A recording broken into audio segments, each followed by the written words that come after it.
Da da da da dum, ba ba da da dum, da da da da da da da da da da dum. macGregoR Downs. Though I've lived across the street from macGregoR Downs since January of 2018, it's only recently that I realized that the only letter that repeats itself in the name macGregoR is the letter R, a circumstance I find quite telling. I frequently show that since 1980, I followed my wife Durga through 6 moves to 7 U.S. states. 4 of those 7 moves entailed me registering to vote. Thus, I have registered to vote in 5 separate U.S. states: Maryland, Georgia, Indiana, Iowa, Florida, and North Carolina. I first registered to vote in Maryland as a Republican. I vote because democracy, or representative democracy in the case of the USA, matters enormously. My first time in a voting booth was in 1980, and I split my vote between candidates from both the Republican and Democrat parties. I voted Carter. He lost.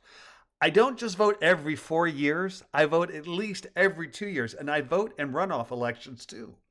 Of the 5 states in which I've lived, 2, Georgia and North Carolina, have truly open primaries. In NC, if you're registered to vote, you simply go to your polling place, request a ballot from either Party D or Party R, and vote. If one wishes to easily vote in a primary election in a closed primary state, then choosing either R for red or D for blue when registering greatly facilitates this goal. As the U.S. is primarily a 2-party nation, selecting R or D in closed primary states makes it easier for those who live in closed primary states to vote in primaries.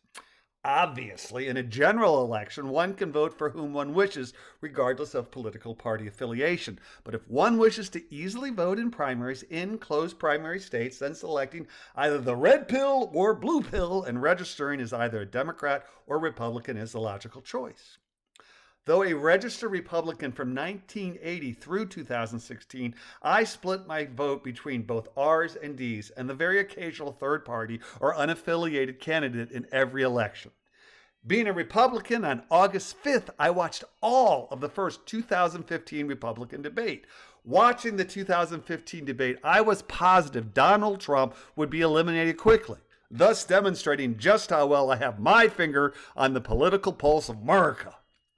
Though a registered Republican, I unequivocally voted for H. Clinton and loudly urged others to do the same.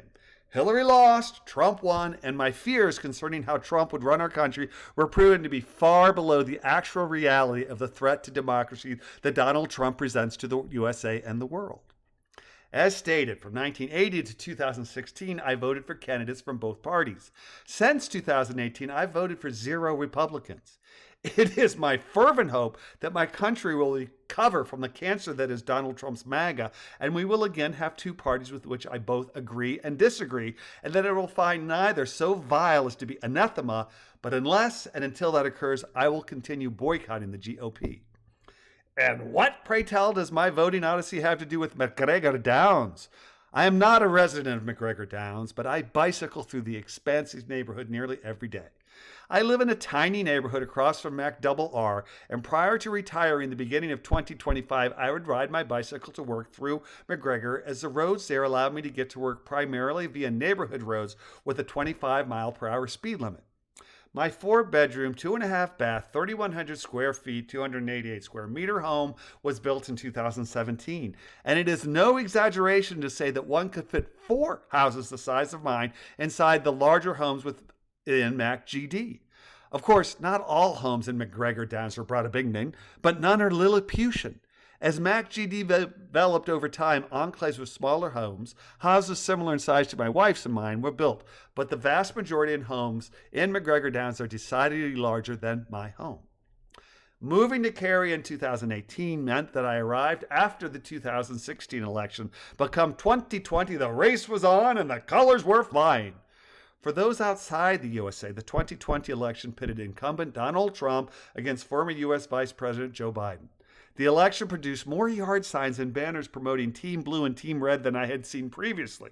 And while there absolutely were small yard signs for Biden-Harris scattered through macGregoR Downs, the neighborhood was absolutely awash in red banners promoting Trump, some of said banners being literally 18 feet in length.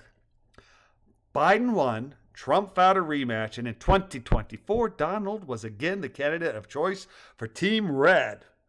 As stated, I've been voting since 1980, and since August of 2015, I've been very vocal about my absolute disgust and distrust of Trump. But though I'd been a regular voter for 44 years, I had never displayed a political sign in my yard prior to 2024, the year I planted my Harris Waltz sign. A Harris sign in my neighborhood wasn't eye-catching, but the one I cycled past going on my way to and from work on macGregoR Downs Govan Lane was. I mentioned Govan Lane in my two-part true tale entitled Don't Tread on Us, where I relate some of the low points of my cycling adventures within macGregoR Downs. I wish to make clear that the two stories I related, I'm not your enemy, I'm your friend, and the golf cart incident, happened over 6 years apart from one another, and that by and large, riding through macGD is pleasant and safe. Safety does not play a part in macGregoR Downs. Entitlement does. As mentioned, macGD was established as haven for the well-to-do of Cary, NC. In the old pre-Trump culture war days, most Republicans were well-to-do, and the rich and not famous macGD daddies watched their dollars and T-Rump promises to keep the rich wealthy, and to hell with providing the common folk opportunities to advance. I will not be addressing Trump's appeal to the homophobic, racist, theocratic, easily duped, lower economic Trump lovers who have nothing to gain by Donald's policies other than lifting the middle finger of knowledge sky high to all those they hate, while simultaneously damning themselves to a more miserable existence here in the US of A. As I cycled to work back in autumn of 24, I noticed a large Harris Waltz sign on Govan.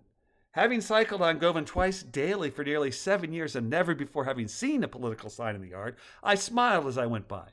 It pleased me that, like me, someone who did not usually display yard signs felt that defeating Donald Trump was important enough to fly the colors and root for the sane team. I continued on my way while making a mental note to thank the homeowners should I see them. Though I continued to cycle past this house the better part of a year passed before I saw an adult in the yard. Early in September, I was riding by and Dad was visible.